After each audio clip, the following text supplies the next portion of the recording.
跟大人的打呼是完全不同的状况。那小朋友打呼是比较单纯的，通常都是因为鼻子塞住，这个是最常见的原因。因为小朋友其实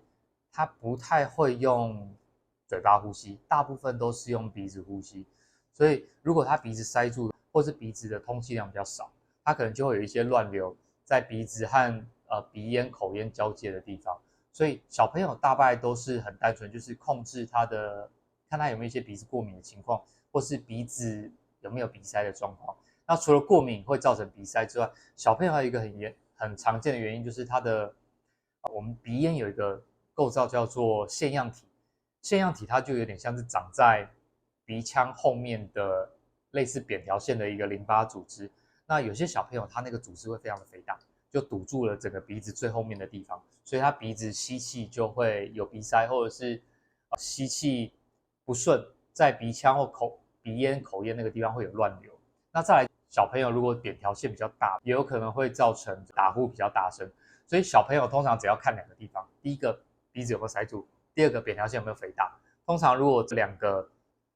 其中一个的话，那可能就会造成小朋友打呼的症状。但是处理都很好处理，如果鼻子鼻塞的话，就是用鼻喷剂来控制，搭配一些口服的药就可以了。那如果是扁条线很大，那腺样体也很大，可以考虑先观察一阵子。如果说到了7、8岁之后，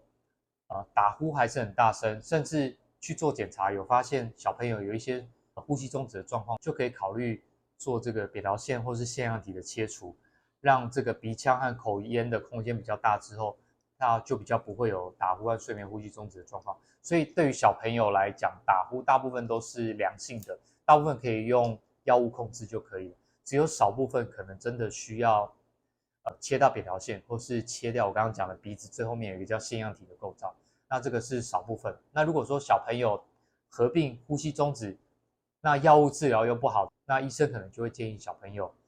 做扁桃腺还有这个腺样体的切除手术。